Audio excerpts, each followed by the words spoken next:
Hey guys, welcome back. If you're new here, my name is Becca and today I have my September wrap up.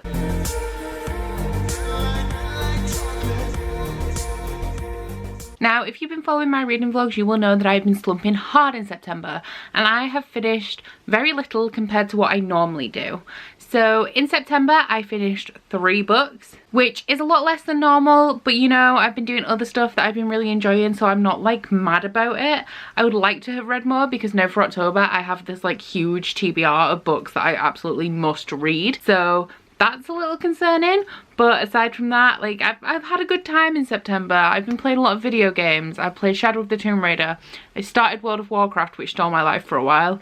I was ill for a weekend, so like I may not have read a lot, but I have been doing other fun stuff. But because of that, this wrap up will probably be a lot shorter than it normally is, and my stats will be significantly less impressive. Just before I get into the stats, I want to say that I only count the pages for the books that I have actually completed, and I had a lot of picking up books, not finishing them, putting them down. So I've actually read around 500 pages more than I have counted for my stats, but we're just going to get into those now. So in September, I read 1,102 pages, which works out at a measly 36 pages per day. We had ratings all across the board, starting with 1 2-star book, 1 3-star book, and 1 5-star book. For formats, I read 2 standard novels and 1 was a standard novel on ebook, but I only had 1 format to talk about, so I thought I'd like mix it up a bit and call 1 an ebook. And genre wise, surprisingly, I read 2 contemporaries and just 1 fantasy. So the first book that I completed was the only book that I completed for Contemporary-a-thon, and that was To All the Boys I'd Loved Before by Jenny Han.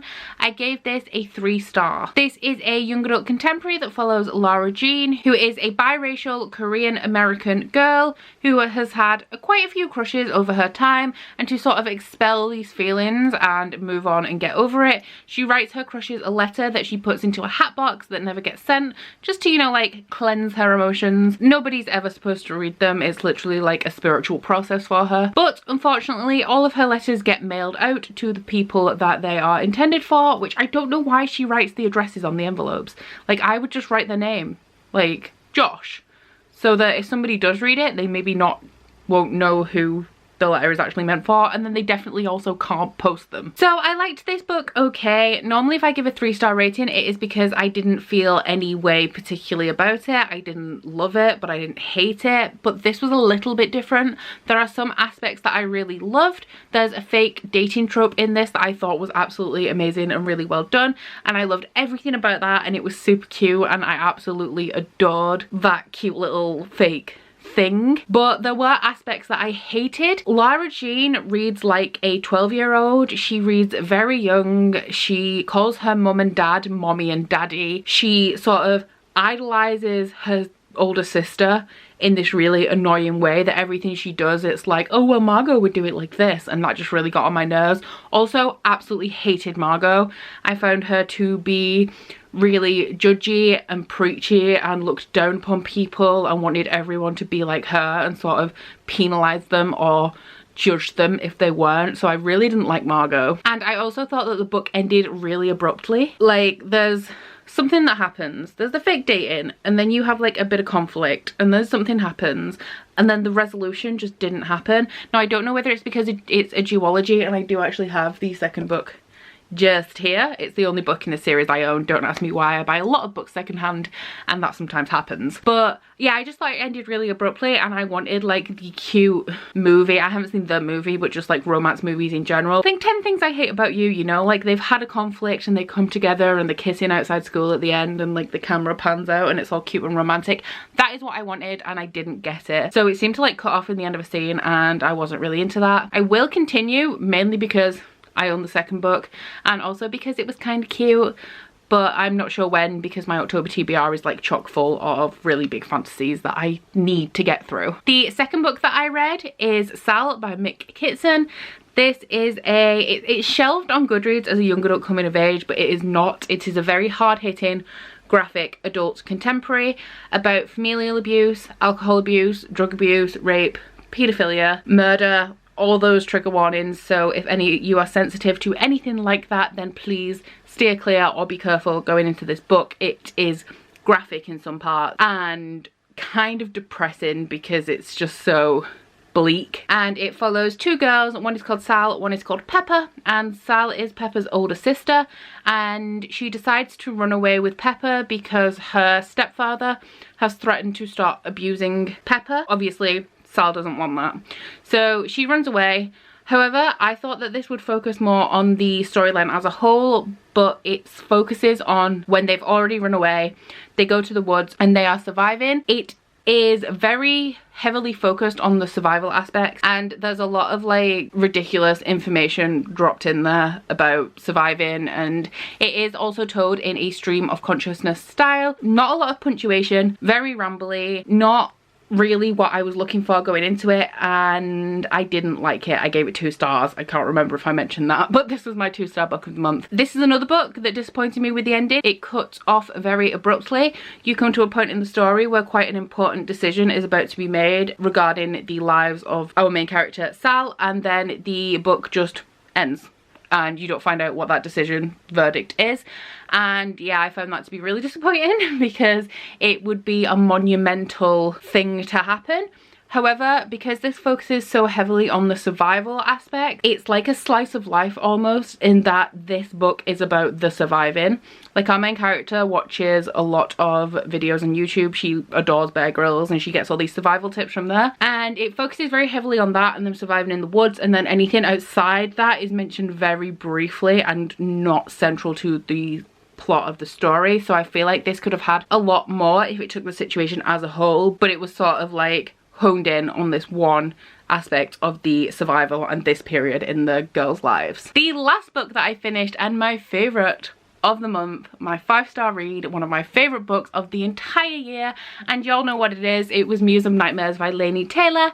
I was sent an ARC in exchange for a review from Hodder and Stoughton. When this video has gone up, there will be a completely non-spoilery review already up on my channel for this book, so if you want to check that out, I will leave a link up here in the cards. But this is the second and final book in the Strange the Dreamer duology, and I can't really tell you anything about it because I don't like to say much about the plot of Strange to start off with, so then telling you the plot of Muse of Nightmares would completely ruin everything about Strange. But essentially, I'll tell you what I can without giving any detail. It starts immediately after Strange finishes. So the point where Strange finishes, Muse of Nightmares starts. It is once again very isolated in that it takes place over like 5 days maybe, and it might be less than that, it might be 2 days. It's a very short period of time. It also follows some new characters. You have 2 new characters that obviously link up to the main storyline, and they are in a different setting.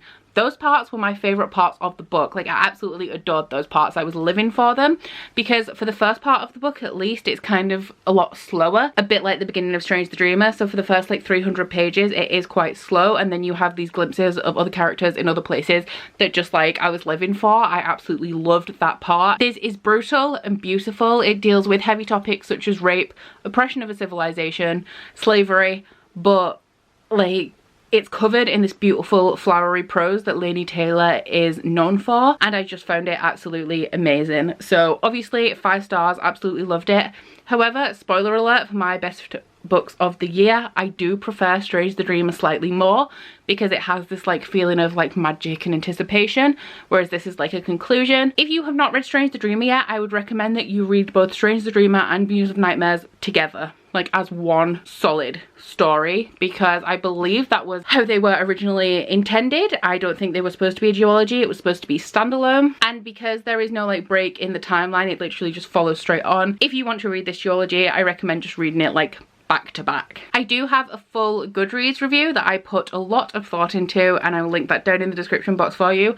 I'm really proud of that review. I don't often write Goodreads reviews. I like to write something about every book. So if I give a book 2 stars, I will say, I gave this book 2 stars because I didn't like this about it, but I thought that this bit was good. So I tend to do that, but it's like 3 sentences. I wrote a full-on review for this, completely non-spoilery for both Strange and Muse, so if you want to check that out, you can. I am much more eloquent in it than I am here. So that is all 3 of the books that I read in September. Please let me know if you have read any of those. By the time that this video goes up, Muse of Nightmares will have been released. So if you have read Muse of Nightmares, or if you have started it, please let me know in the comments down below. However, keep it non-spoilery. If you want to discuss spoilers with me, then I am more than happy to do that, because having been in the position of reading an arc, I can't really talk to anybody about it because not many people have read it yet. I mean, I'm in a group chat with a bunch of people who are just reading Strange the Dreamer for the first time, and my mind is like, I know everything, and all these things that people are like, but what is this? What is happening? I know, and it's so hard to keep it all inside. So please message me on Twitter. My Twitter is linked in the description box if you would like to talk spoilers on Muse of Nightmares with me, because that would make me happy. But that is everything for today. Please don't forget to like this video if you liked it, and subscribe if you want to. If you head to my description box, you'll find a link to my Goodreads, Instagram and Twitter if you'd like to follow me on any of those, as well as a link to my Bookish body butter and candle website, the Instagram for that, and a 10% off discount code. But that's it from me today. Bye! Oh, you bite your friend like chocolate. You say you'll go where nobody knows, with guns hidden under our petticoats. We're never gonna quit it, no, we're never gonna quit it, no.